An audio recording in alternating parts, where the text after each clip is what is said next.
There are fewer than 30 men in the world qualified to drive Formula One. A mere half dozen, perhaps, to win. At this moment, I'm inclined to think you're not one of them.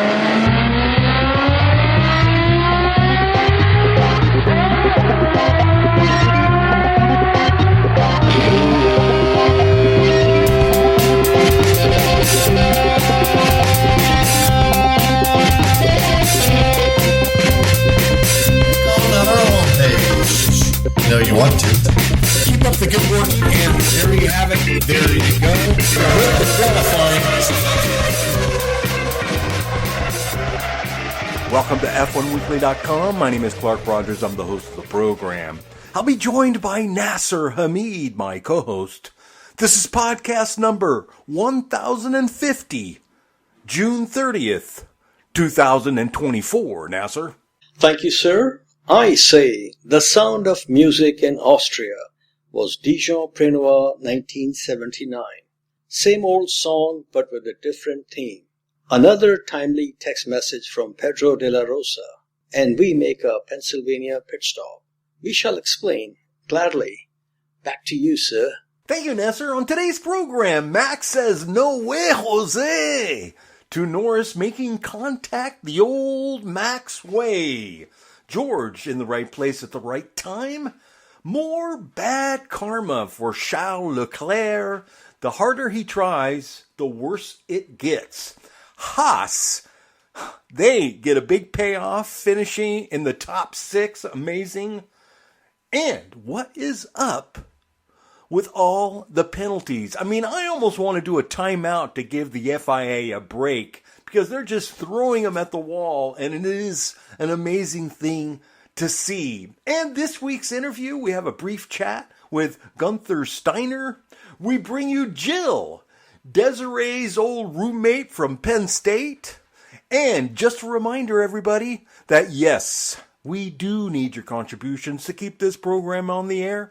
Just click on the Support F1 Weekly tab. You know, you want to. Nas, you got to give it to Max to finally bring back some excitement, because this sailing into the distance was getting boring, and it was beautiful. It was the old Max back in town. And my favorite part is, I like how he always picks on British drivers.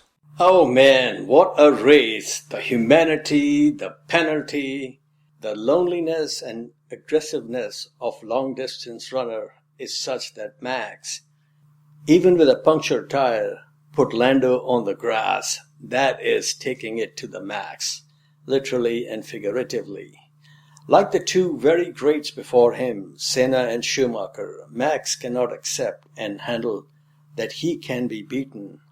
Maybe that's what puts him in the same league. You know, I was thinking of a race, Mr. Rogers. Once upon a time, you remember Mr. Nigel Mansell was black flagged during the Portuguese Grand Prix, and he kept racing, and he was running behind Ayrton Senna, who I'm sure must have known that Mansell, the car behind, has been black flagged, but he kept racing him hard, and of course, into a fast corner, they collided and, went into the kitty litter. So some people are not programmed for P2, and maybe that's why we love them so much. In life during wartime, sometimes you have to lose the battle to win the war, but this is not in Max's operator's manual. With a little help from my friend named DRS, it was obvious Lando was not going to give up trying to take the lead, and it was equally obvious Max was not going to give it up till the bitter end. The dicing between the two was very, very interesting for those watching at the Red Bull Ring and those watching in faraway places on telly. Now, talking of penalties, I am really sick and tired of these. Lando got a 5-second penalty for track limits, and Max got 10-second penalty for causing a collision. And you know what is interesting this day and age, Mr. Rogers? Before the Formula One race, also on Saturday, I watched both the sprint and feature races in Formula 2 and Formula 3 races, and it was the same deal there. One after another, there was pop-up message, so and so under investigation. This will be reviewed. That will be reviewed. I mean, it is really, really ruining the taste of watching a race. This is motor racing at the very top level. This is not grade train robbery where you need to keep an eye on every boxcar, every mile of the track. What say you? It's true. It's become absolutely ridiculous. Like, when you watch a vintage race, the first thing you realize, wow, there are no penalties, and we've had 2 hours of great racing.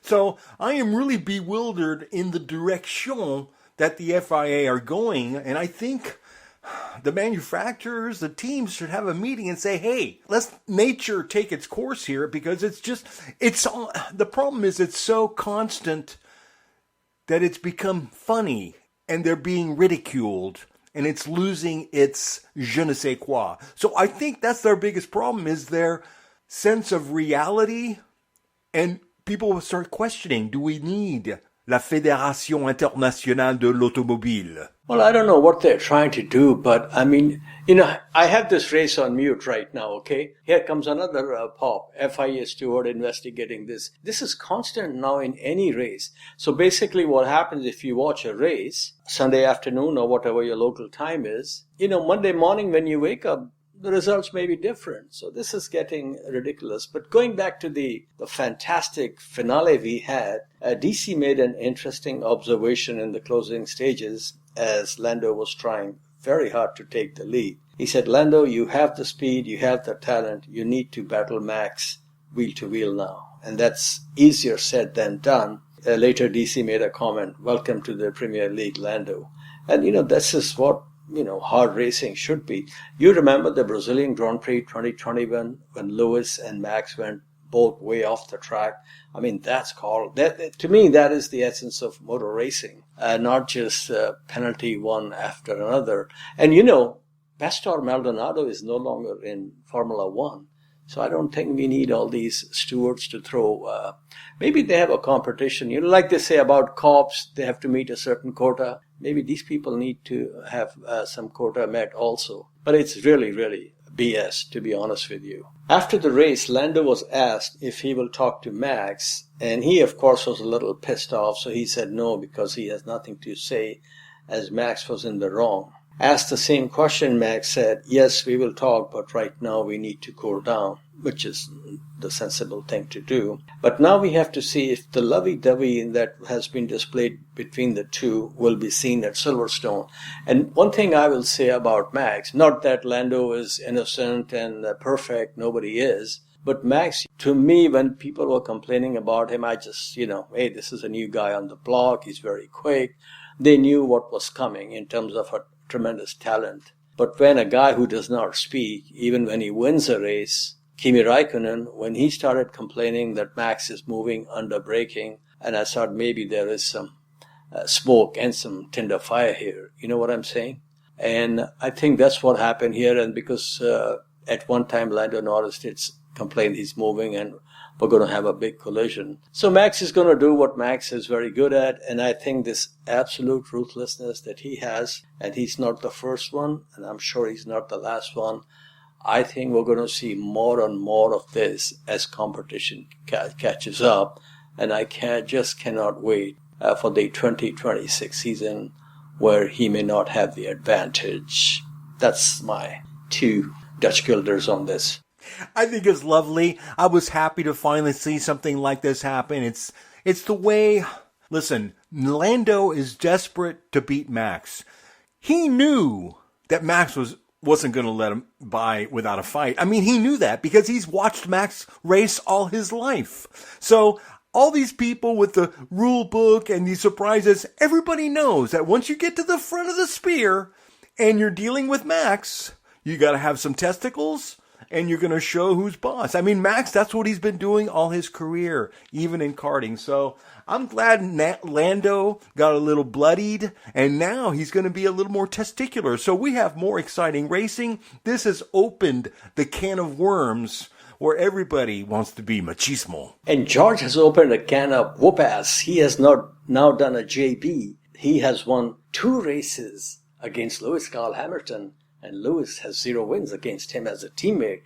And that's what JB did when he joined McLaren. Remember those days? Oh, yeah. They're texting each other right now. Yes, exactly. Okay, sir, I think it's time for a quickie on Collie. What say you? I do say that occasionally, and let's bring Pedro in as well. Oh, absolutely. Too much hoopla and irrational exuberance after Q1. The big story was the closest ever Q1 in the history of Formula One. Then Max gave everybody a wake-up call and delivered what I call a mighty fine demolition derby on the competition. 0.4 second ahead of man sharing the front row with him and almost a second faster than your own teammate. The new generation of young whippersnappers are not going to beat this 26-year-old in an equally competitive car. As we saw today, they need a car that is minimum 0.3, 0.4 second faster than the Red Bull to knock Max from the top of the totem pole. You know, after the race, this guy, super hyper Davide Valsecchi, he's one of the presenters on F1 TV, and he speaks like Father Guido Sarducci, so it's a lot of fun listening and watching him. They asked him about Pass and where they collided, and he pointed to the track and to the whole circuit. He says, everybody around the circuit knows that if you're trying to pass Max Verstappen for the lead, you have to make the pass of your life. That's how difficult it is. And I'm going to tell you, if you put K-Mag in a fast car, it's going to be maybe even worse than that. And we have seen this when these situations arise. I do think and believe that there are two geezers on the grid who are capable of sticking it to Max in an equally competitive car. And I think we both know who these two are. Monsieur Leclerc looked like he was driving a John Deere. Nice guy and a great racing talent. But if he thinks he has problem now, another one is coming next season at a seat near you. Anything you like or disliked in Collie, sir? Oh, it all makes me so happy and wonderful and fuzzy inside. But no, Leclerc, I mean, what was going on? What is happening with Ferrari? And I know they're doing the best they can. It's getting the heat in the Pirellis. And of course, Max is the problem. But the way Max put down that final lap, 4/10 ahead of Lando, boom, he said it was a statement. And where was Perez again? Obviously, this car is not fun to drive. Who? El Mexicano, hombre. So yeah, it's fascinating.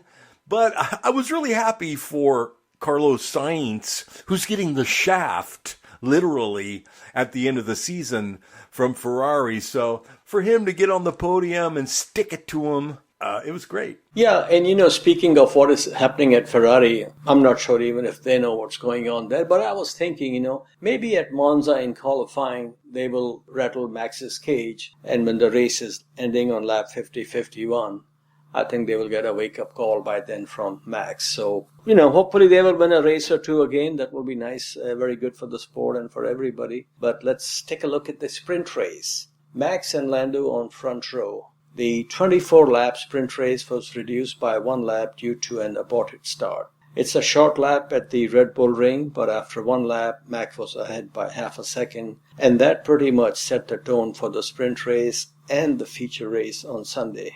At least for me. Lap 3, Lando set the fastest lap and was all over Max, and once again we borrow a phrase from Mr. David Hobbs like white on rice. Lap 5, Lando did a Max on Max, but immediately Max returned the favor and Lando lost second place to his teammate Oscar Piastri. By lap 12, Max was out of DRS zone for Piastri, and that was das vidania for rest of the day. GR was able to pass Carlito for 4th, but his teammate LCH was stuck behind his own red car for 2025, like TC and Bernoldi in Monte Carlo back in the day.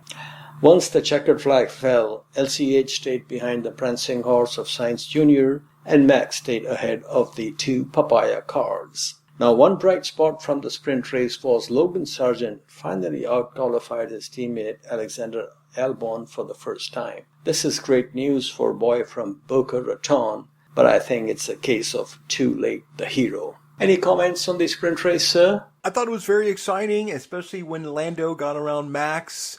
And this is the move I expected to happen in the feature race. And of course, with DRS, and especially in this short track, DRS, man, you get those DRS trains. So, yeah, I knew Max would take the lead back again really quickly, and that's what happened, and he never let go. But there were a lot of DRS trains on this track because of the short lap. We used to call them truly trains. And back in the day, we called it the peace train.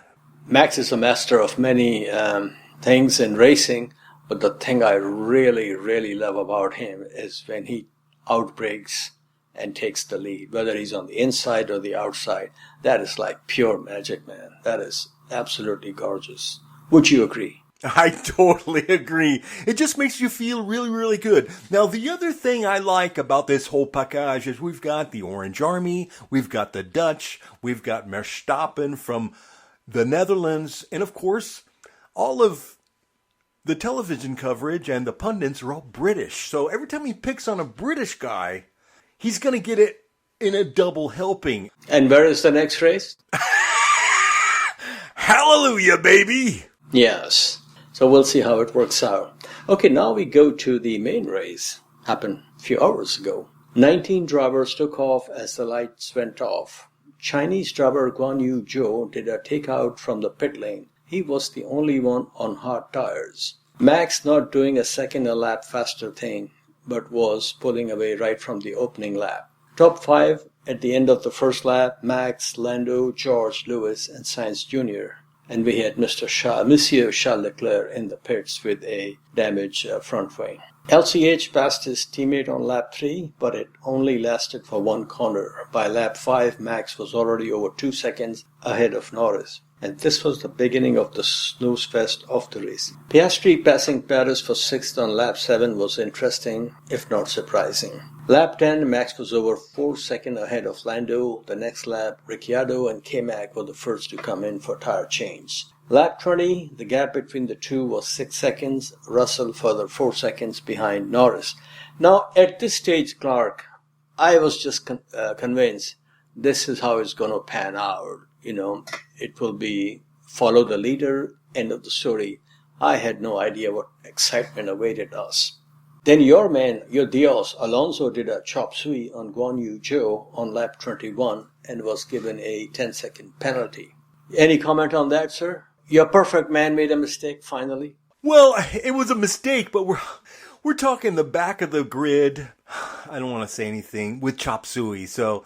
The thing is, these stewards have to eat also, though. They have to earn a living. I understand, and so I like that, Nasir. That's a really good take on we could have bets by what they comment on and who they penalize. We could bet on what they're going to have for lunch. Yeah. Lewis came into the pits and leave it to Piastri. This was beautiful. This is what it has really come down to. So Lewis comes into the pits and Piastri reports to his team. He crossed the white line on entry to the pit lane. And I'm thinking, his Aussie mate Mark Webber was right. Formula One has become nanny state. Zach Brown is very good at getting sponsorship. That's how he got to McLaren. I think it's time for him to approach Huggies. Chrome and Huggies on McLaren will look very good. Beautiful, beautiful, Nasir. But it is ludicrous. I mean, and they all do it now. It's like, oh my God, I long for Fangio. Yeah, it's amazing. It doesn't matter who it is. Max, he's leading, he'll complain. Lando is second, and he's not even trying to make an attempt. He'll make a cute comment on Max, and it's just like amazing. But wait, there's more. Lap 24, top 2 into the pits with Max suffering a slow pit stop by Red Bull standards of 2.7 seconds. Earlier in the season, they set the fastest pit stop so far of the year at 1.9 seconds. Lap 30, Max ahead by 7 seconds, and I just knew Lando is not going to cover 7 seconds on this guy. When the race is dull and a snooze fest, who are you going to call for Pontiac excitement? Of course, Bruno Faman's ball busters at Alpine. This is really beautiful. Lap 36, both Gasly and Ocon passed Alonso and then banged wheels with each other. What a surprise. Question is, when will these two learn? I think Bruno Faman would have gone ballistic if one of the cars had to drop out of the race. And this is my two French Franks. Tell me what you think. I really think Alpine should do what McLaren did to Ricciardo and Ferrari did to Kimi. Pay Ocon not to drive for the rest of the season so there's no lawsuit. And put Jack Doohan in the car for the rest of the season. And I'm sure Jack Doohan will drive for free. This will prepare him very well for 2025. What say you, amigo? Of course, that makes perfect sense, Nasir. But for us people that like to giggle and laugh a lot, I mean, you got to admit, the laughs that they provide are just wonderful. And Alonso, after all that, goes, wow. I'm telling you, there's a lot of funny stuff going on at the back of the grid. Yeah, I remember some years ago, Alonso, I think it was he passed Carlos Sainz and said bye-bye. Remember that on the team radio? But I did not hear it on the broadcast, but it was mentioned by a few outlets that when Gasly finally passed Ocon, he said ciao ciao. So it's just, yeah, it's very nice back of the pack. Lap 40, Max advantage over Norris 8 seconds, and Norris had a similar advantage over third place Russell. Sainz Jr. and LCH completed the top 5 with Piastri 6th. Lap 52, Max's second slow pit stop. This was the beginning of the end of the snooze fest and the start of what I had a strong inkling may end up in slaughter on 10th Avenue. Were you surprised that both of these people tangle, or were you expecting one of them will win? Well, to be honest with you, no, I was not surprised, because when Max is slowly, I mean, he's very polite through the last few races, you know, he's very polite, still getting pole, but you could tell he has to put in 110% for that pole, when before 90% was fine. So you could tell some frustration has been bubbling to the top. And Lando was messing with a pissed off Max, and that's the worst. If he's a giggly Max, he'll take P2, but if he's pissed, then and then I knew Norris, and Norris is sensitive, you know, his feelings were, I knew there was going to be crying involved. Do you remember some years ago, Sebastian Vettel in a Ferrari fought for the championship with Lewis Hamilton, and then made a lot of mistakes, spun quite a few times. Remember the big crash he had with Kimi and Max in Singapore? Do you remember that? Oh yeah, the pressure was on. Yeah, I think what is happening here is Max is so focused on just winning. And it's like, you know, Prost used to say about Senna that I don't want to be fastest every corner, every lap, every test session, every qualifying. And I think Max is from that cloth, you know, he has to be the winner of whatever the hell he's doing. And I mean, if he had finished second today, he would have lost only 5 or 6 points. I mean, he's you know, people talk about being lucky. He's lucky he was he did finish in the points, right? Had Norris won the race, 25 points, and Max had not finished, that would have made a big dent in the championship lead. But I don't think that with the given respective packages that Max has to worry about his championship. But it's always a good idea to just like Lewis Hamilton, had he finished behind Alonso in 2007 in the season finale, he would have done that nobody has ever done, win a championship in his rookie Formula One season. So I guess, remember a couple of races ago when Toto called George Focus. And I heard something interesting on the telecast, which was the F1 TV broadcast with Davide Valsecchi and Jack, I don't remember he does a very good job. And DC was there too. And one of them mentioned that, you know, earlier in the race, when Lando was given a 5-second penalty, and they were saying that Max was never advised of that or informed of that. I don't know if that's correct or not. But I think if Max knew that this guy had a 5-second penalty, there would have been no need to race so hard with him. What do you take? What's your take on this? No, you're absolutely right. He did not know about the 5-second penalty. Hence, if he had, this whole thing could have been avoided simply. But I'm pro Max fighting all the way to the end, like the big boys. No, yeah, that's what we want. You know, like the Gilles Villeneuve, keep fighting till the checkered flag. You know, I'll tell you one thing. One of my everlasting memories. Once upon a time, when Jacques Villeneuve, I think the season he won the championship, he won a race at Nürburgring. I don't know if it was the Luxembourg Grand Prix or German Grand Prix or European Grand Prix. And coming out of the last corner, it's not a long run at the new Nürburgring. He had the race won fair and square. But I will never forget the second car that came. You could tell that this guy is not going to give up. till he crosses the checker flag. And that was, surprise, surprise, Michael Schumacher in a red Ferrari. So, of course, race fans, which is who we are, we love this kind of never give up. I remember when Frederick Parley finished fourth at the 74 U.S. Grand Prix, Watkins Glen, of course. He was battling for the championship with Clay Regazzoni. And all he had to do was finish fourth and he'll be world champion. And that's what he did. And I remember at that time, Sterling Moss went ballistic that what kind of a Grand Prix racer he is, a champion, that he's driving to fourth so he can be world champion. So, different strokes for different folks. But we, the peeps, the fans, we love a good Dijon Prenoa 79. Don't we, Mr. Rogers? Absolutely. It was great. I can't wait for Silverstone. I mean, it's going to be awesome.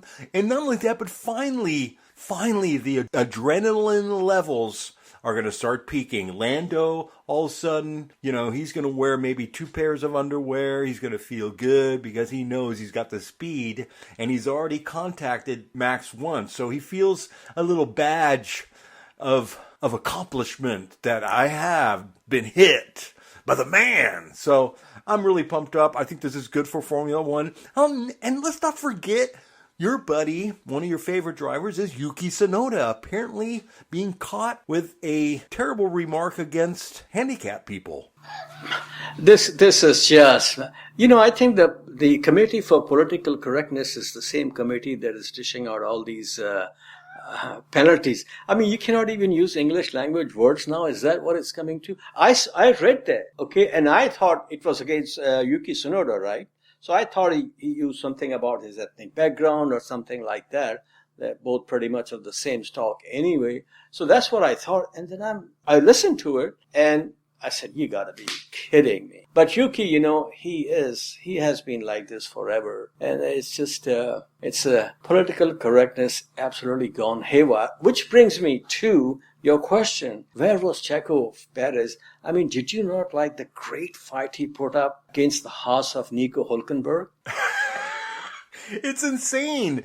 Well, and Nico is such a good mood. He's always getting first-class seats now. Yeah, I don't know where Perez is. I'm just not quite sure. I think they've cut him off on the in-flight burrito. He's just not getting enough spicy food. After recording, I'm going for lunch and I'm going to have a grounded burrito in his memory. I mean, but then you have to understand he's up against Max. But, against Max, if you're, let's say 1.1 seconds slower and you're still second or third on the podium, I think the team can live with that. And most fans will understand. But duking out with K-Mag and Yuki Tsunoda, that's pretty sad. Yeah, it's very tough. And even with all that, what happened to Max and everybody else, I think he was still over a second behind Max finishing. So I'm not sure. Perez has issues, but he's signed until 2026. So Dr. Marko knows how to take care of that. Indeed. Chop, chop. Yeah, exactly. Tales from the Vienna woods. And they have very good wood there, and they have very good chop material also. And nobody does it better than Dr. Marko. And I cannot wait to sit in his office on July 9th and have a chit-chat with him. Just don't spill your green tea. Yes. Or my Monster energy drink. Shall I walk into his office with a can of Monster drink? Hey, nice to meet you. Perfect. No. I'm going to listen to the stewards and, take care of business. Okay, sir, shall we take a break? Good idea, Nas. I am very suave. So we'll be back after this brief message. Okay, David, first of all, thank you for your time. Before we talk about your long and successful career, can you give us an update on the racing life of Dayton Coulthard? Well, he's doing some practicing karting, but he hasn't done any racing as yet. But, I was not really looking to get a kart for our son, but he turned around and said he wanted to go karting, and so I guess any parents, you want to try and give them the opportunity. And he tells me he's going to be a Grand Prix driver, but I'm not so sure. But anyway, we'll see how it develops. Okay, your dad was Scottish karting champion. How old were you when you realized you were quick enough to go all the way? Well, I got a kart when I was 11 and started racing locally, and then realised that we were winning in Scotland. So then, of course, you start going to England, and then kind of develops from there. So I never really considered I would make a professional career until I started in cars when I was 17, and I won both the championships that year, and realised that there was a potential income stream. So I stopped my college course where I was studying business computing and went full-time in racing, and here we are now. When you stopped college and school, mom and dad were fully supportive of your racing career? My mother wasn't too impressed, but my dad was absolutely fine, of course, because he always said you can go back to your studies if it doesn't work out. So anyway, racing provided an opportunity. In 1991, you were second to Rubinho in British Formula 3, but won the prestigious Macau Grand Prix. What were the highs and lows during the season? I think that's a championship that slipped away because the last couple of races, I think in Donington I got stuck in gear, and then the last race I made contact with a Japanese driver, and when I was in front of Rubens, and that would have been enough to win the championship. So I won more races that year than he did, and as you say, I won Macau and also Zandvoort. So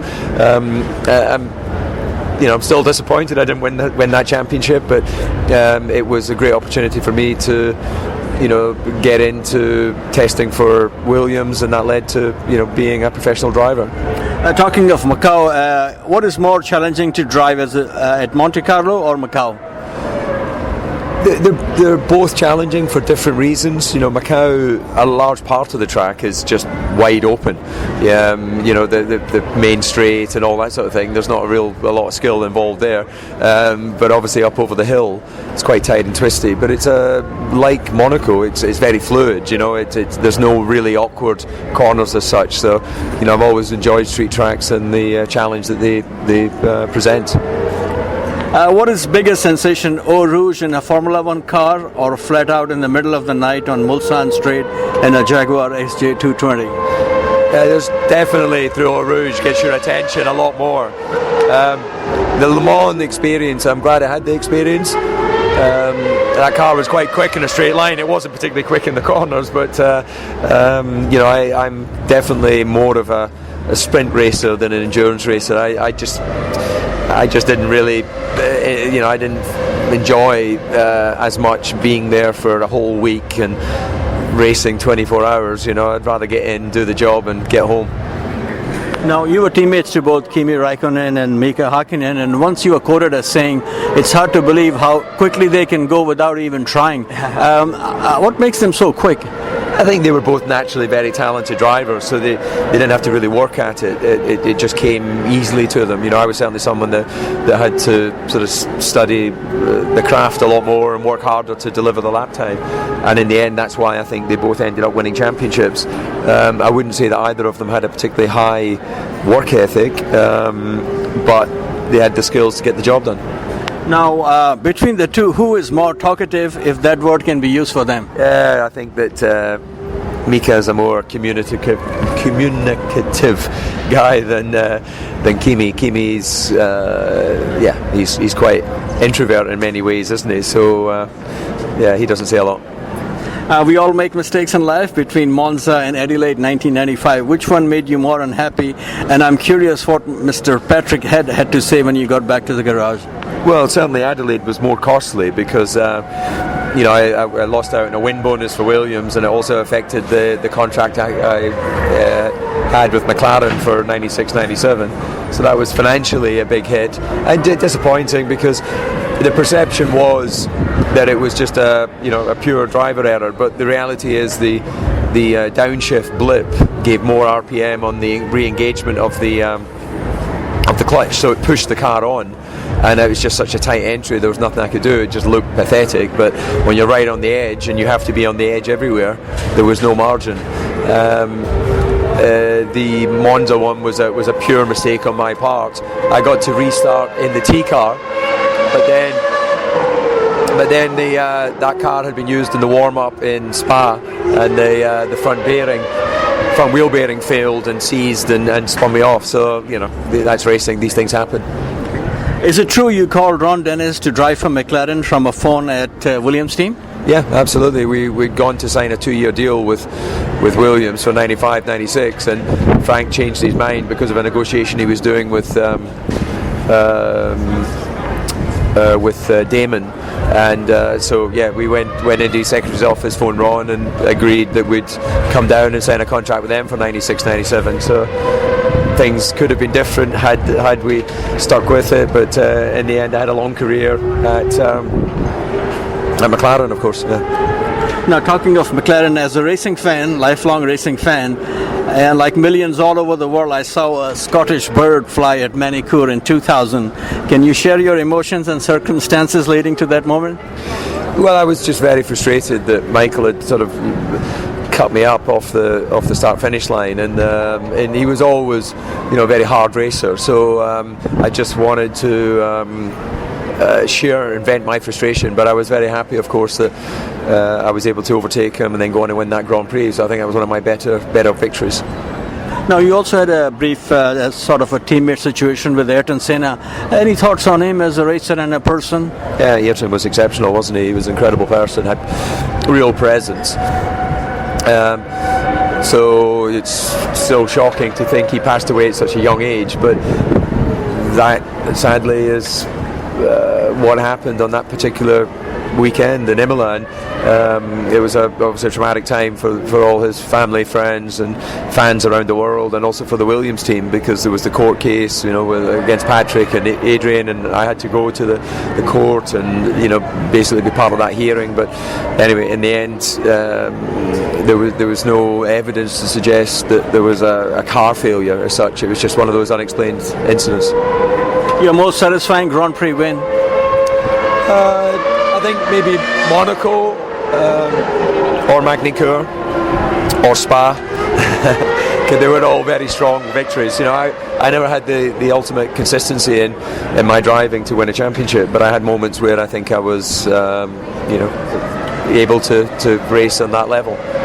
Your ex-boss Ron Dennis has the way he has gone out from McLaren is pretty sad, and I say this as a racing fan. What's your take on what happened there, and how do you view it? Business, and especially the business of sport, it's harsh, for drivers, and in many ways it shouldn't be any different for all of the other positions. You have to perform, and to perform you need support, and in the case of Ron, obviously he's lost the support of his board, and ultimately they were able to find a way to a mechanism to shut him down in terms of not having any control of the team anymore. So he's now completely out of McLaren, and life moves on. Ron will obviously be remembered as the architect of the modern success of McLaren, but this business is not about celebrating the past, it's about creating the future, so things move on. In terms of team atmosphere as a driver, what was the best experience, Williams, Red Bull or McLaren? I enjoyed them all. Different phases of my life. Williams was obviously the beginning, and it represented development in my career. McLaren, that's where I grew and really understood how the work ethic of what it took to be in a team like that. And Red Bull, I was able to use my experience to help the team grow and put in place key people to create an opportunity for success, and then the proof is in the results they've had. So I can feel good about that. I still have a relationship with Red Bull. To be honest, I still have good relations with each of the teams. So I think that it's an important part of how you have success in this business, is to understand how to deal with people. Lots of racing fans miss the scream of Matra and Ferrari V12 and the like. Are you happy with the sound we now have in hybrid era? No, I'm not, but I don't suppose anyone is. Formula One doesn't always make the best decisions for cost and for the fans, despite what people would say was the contrary. But I hope the next set of regulations engage the fans' desires to have noisy, powerful sounding cars. The cars look good in terms of speed now, but it's only just getting us back to where we were in 2004. So what we've been doing for the last 15 years or so. Hi, I'm Felipe Massa. You are listening to F1 Weekly. Welcome back to F1Weekly.com. Clark Rogers here, your host. In now, as we spin the globe and go around the world with Motorsports Mondial with the king, the Sultan himself, Nasir Hamid. Thank you, sir. Today we present our new segment called Pennsylvania Pit Stop. And topic of the day is Rainmen. So please welcome Ms. Jill Albers to F1 Weekly Familia. Hello, F1 Weekly Familia members. My name is Jill. I'm originally from Pennsylvania, and I now reside in Tampa, Florida. And this is my first contribution to the show. The story is Rainmen, great drives in the wet. Let's start with the 1968 German Grand Prix. You can call it the Grand Prix that nearly got lost. Lost in fog and torrential rain 3,000 feet up in the Eiffel Mountain. Now in these nightmare conditions, Jackie Stewart's Matra Ford leads the field in the German Grand Prix at an average speed of nearly 87 miles an hour. At the 14.2-mile-long Green Hell. There were many great drivers in this race, like three-time world champion Jack Brabham, Formula One and Indy 500 champion Graham Hill, and John Surtees, the only man to be a world champion on 2 and 4 wheels, plus American legend Dan Gurney. Also in this race was a driver from Scotland who had won only 3 races before, Jackie Stewart. He qualified 6th. The race took place in heavy rain, and Stewart took the lead on lap 1 of 14. He not only dominated all 14 laps of the track, he drowned the competition, winning by an unbelievable margin of over 4 minutes, driving a Matra Ford. Graham Hill was second in his Lotus. From the longest track, we go to the longest race, the 2011 Canadian Grand Prix. This was wet and wild for over 4 hours. Drivers complaining of no visibility, aquaplaning, and the need for a safety car.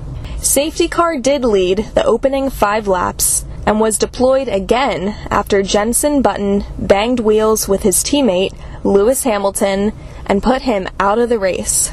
On lap 26, heavy rain brought out the red flag. Button had another wheel banging incident on lap 37, this time putting Fernando Alonso out of action.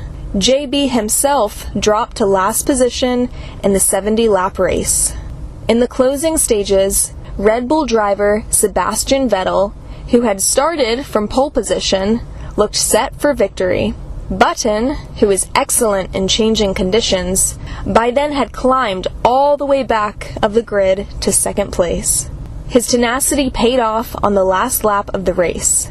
Race leader Vettel went wide on turn 6, and JB did not need a second invitation and took a remarkable victory. Next, rain in Spain. After winning 2 championships with Benetton, Michael Schumacher joined the famous Ferrari team in 1996. The car was not very competitive. They say rain is the great equalizer, and rain in Spain gave him the opportunity to shine when there was no sun in the sky. He qualified 3rd, and at the end of the opening lap was in 6th position. His teammate, Eddie Irvine's off-road excursion, prompted Schumacher to 5th. Damon Hill did him the same favor, and Schumacher was up to 4th on lap 5 and set the fastest lap, sign of things to come. He passed Berger for 3rd and was in close pursuit of Jean Alesi and race leader JV. On lap 8, Schumacher sailed past Alesi and immediately started hounding JV for the lead. Lap 12, Schumacher took the lead, and from then on, each and every lap, it was adios amigos. His first lap in the lead was 4 seconds faster than JV. Schumacher was more pleasantly lonely at front, almost a minute ahead of Alesi. The Ferrari men were getting ready, and indeed Schumacher never set a foot wrong. He scored a superb win in his 7th race with the team. It was one of the greatest drives in the rain in Formula One history, as the German driver took his first victory in the red car. He finished 45 seconds ahead of second-place driver Alesi. Sebastian Vettel and the Monza Magic, the 2008 Italian Grand Prix. To win your first race and become the youngest Formula One winner is great. To do that in a car that has no business winning is pure magic. That magic was delivered from pole position in a Toro Rosso by then 21-year-old Sebastian Vettel. An absolute command performance saw Sebastian lead 49 of the 53 laps. Drivers like Lewis Hamilton, Fernando Alonso, Kimi Raikkonen were left in the Monza mist by the young German driver. Seb would go on to win 4 championships in a row for Red Bull. Ayrton Senna, the 1985 Portuguese Man o' War. Senna made his Formula One debut in 1984 with back-of-the-grid Toleman team. In the rain of Monte Carlo, he served notice of his immense talent by finishing a close second. This came on full display, again in the rain, in only his second drive with a competitive car, Lotus. Drivers in the race included legends and champions like Prost, Piquet, Lauda, and Rosberg. Even amongst this caliber of champions, Senna was on a different level. The race was stopped at the 2-hour mark, the only driver in a field of 26 cars to finish on the same lap as Senna was Ferrari's Patrick Tambay. He was over a minute behind the race winner. Lewis Hamilton, a 2008 British Grand Prix, a royal performance in the rain to win his home Grand Prix for the first time. Lewis qualified 4th. His Finnish teammate, Kovalainen, took pole position for the first time in his career. At the start of the race, Kovi had company of his teammate, as Lewis had passed both Kimi and Mark to be second by the time they got to turn 1. Kovi's glory lasted for 4 laps. Dive for the lead by Lewis came on lap 5, and then it was hasta la vista till the end of the race after 60 laps. Margin of victory for LCH was 1 minute and 8 seconds over second place Nick Heidfeld. Kovi finished 5th. This was the 7th victory in Formula One for Lewis. Today, his total is an all-time high 103 Grand Prix victories. Finally, the mother of all dancing in the rain, or we call it Samba in the shower. Yes, we are talking about Donington 1993 and the man with the yellow helmet. Senna made 4 pit stops in this wet and wild race to take the victory. The only driver to finish on the same lap was 1 minute and 23 seconds behind, Damon Hill, who had started from pole position. It is the opening lap of this race, where Senna went from 5th at the start to leading the race before the opening lap was over. That is now called the Lap of the Gods. Thank you for listening. This is Jill for F1 Weekly, signing off till next time. Jill, keep up the good work, and thanks for joining F1Weekly.com. Back to you, Nasir. Thank you, sir. And some driver signing news. Pierre Gasly staying at Alpine on a multi-year contract. This was no surprise after Ocon got the guillotine. The other driver signing news was a shocker. Aston Martin has renewed Lance Stroll's contract. Now, this happened after Pedro de la Rosa sent a text message to team owner saying he has inside information that this driver is about to unleash his immense talent and is even faster than Fernando Alonso in some corners. And the team owner responded immediately, "Pedro, sign him up. I will mail his paycheck and your bonus check pronto from Toronto." Man, talk about power of performance. What say you on Lance Stroll getting some more years? Well, it's his team, and Lance says he's going to become world champion for Papa. Lance is going to learn that from Alonso. So by 2027, when they cut the umbilical cord and Alonso goes to the old folks' home, Lance will be right there fighting for the world. Any idea who will be Gasly's teammate next season? Gasly? His teammate. Right. I have no idea, to be honest with you. I mean, it could be Mick Schumacher, but I don't think he's going to do that well in the test, so we just sort of have to hang out. I'm hoping Doohan gets the nod. Yeah, I think they should promote Doohan, but there's a lot of talk that they're trying to get, since Flavio is there, a Carlos Sainz Jr., but we will see how it works out. Okay, sir, now we move on to feeder series to Formula 1, Formula 2 at the Red Bull Ring. At last, first win of the season for Mr. Oliver Bearman, Ollie Bearman as he's called, in the sprint race on Saturday. A lot of people are very bullish on him. There are reports that he may be announced as a Haas F1 driver for 2025 at this weekend's British Grand Prix. Sunday's feature race winner was Brazilian rookie Gabriel Bortoleto. He is a McLaren junior and is in his first season of F2, and he is doing very well. And last year he was Formula 3 champion, so I think we may have a... And on the post-race podium, he thanked Steiner's family for help. So, maybe he could be the next Brazilian world champion. From Formula 2, we go to baby sister Formula 3.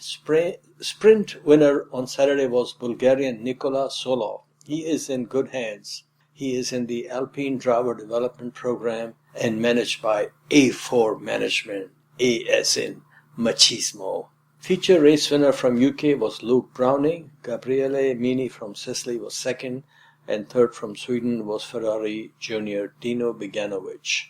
I have not seen this race, but I would like to watch it sometime today. MotoGP from Assen in the Netherlands. Francesco Pecco Bagnaia won for the third consecutive year at this track, and he also won Saturday's sprint race.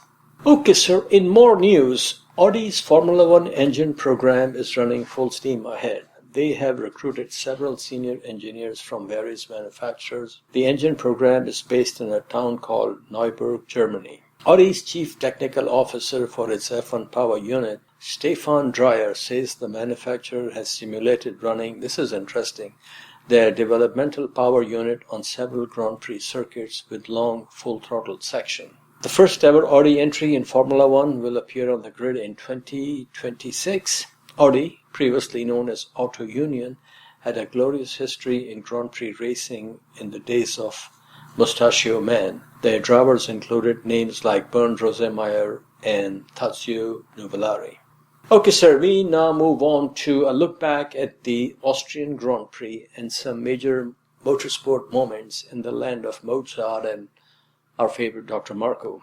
The first ever Austrian Grand Prix, and that is a Formula 1 Championship Grand Prix, took place on an airfield at Zeltweg. Lorenzo Bandini became a one-hit wonder by taking the checkered flag in his Ferrari. This was the only Grand Prix, Championship Grand Prix ever held at this airfield, and this town is just down the road from the Grand Prix takes place now, and that town is called Spielberg. In 1971, a Swiss driver Joe Siffer took his first Grand Prix victory at the old Oosterreiching, which was a fantastic track, fast and flowing, and he was driving a BRM. Another one-hit wonder from the Austrian Grand Prix was Italian Vittorio Brambilla, who won the race in 1975 driving an orange Beta Tools March. A beautiful color scheme on that car. It was in Sunday's warm-up session for this race that Mark Donoghue had his fatal accident after a tire failure. The following year, 1976, we had another one-hit wonder, this time for the team, and the team was Penske Racing. This turned out to be Roger Penske's only Grand Prix success, and of course, the driver was a gentleman who was a featured interview person on our 1000 podcast, John Watson. In 1977, the one-hit wonder for a team continued with Alan Jones from Australia giving Don Nichols, who was from Santa Cruz, California area, his shadow team their one and only victory. Ronnie Peterson won the Austrian Grand Prix for the second time in 1978, and this turned out to be his final Grand Prix victory before his tragic accident at Monza 1978. In 1980, Arnage made his Formula 1 debut thanks to Colin Chapman. In typical Mansell fashion, he kept going despite receiving serious burns from a leaking fuel tank. 1982, a race I remember very well, one of the closest finishes in Grand Prix racing, when the Lotus of Elio de Angelis barely beat by an inch or two the Williams of Keke Rosberg.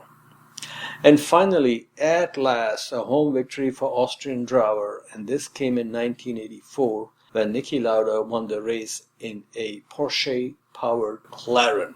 Sir, before we move on to famous last words, anything you want to say about the past weekend, future weekend? Future weekends, no, but past weekend was awesome.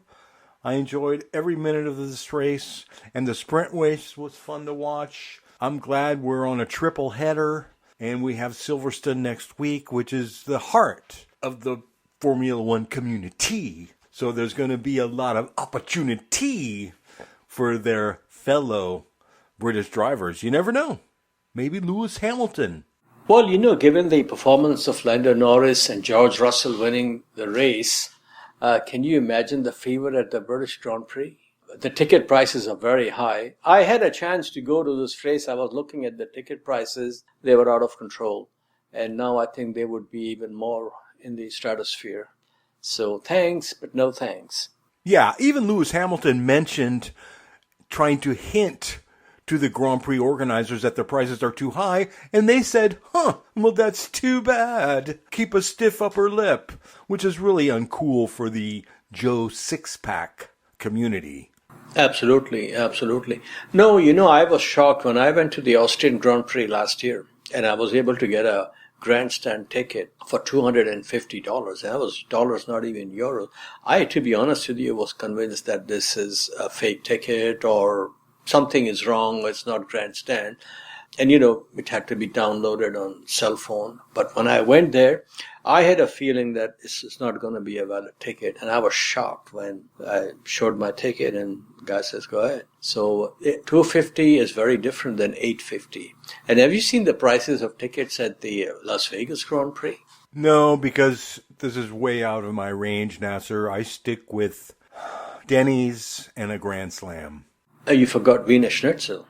Jawohl, my Herr. No, they are talking. I saw on a news item that general admission are starting at $1,000. Of course. I know that there are people that keep $1,000 on their money clip just for chump change. Oh, yes. There is a market for everything, and that's why they are doing this, a few years ago when I went to the Austin Grand Prix and my nephew was with me, when we parked our car, they have all these ranches, you park your car and there are people trying to sell tickets.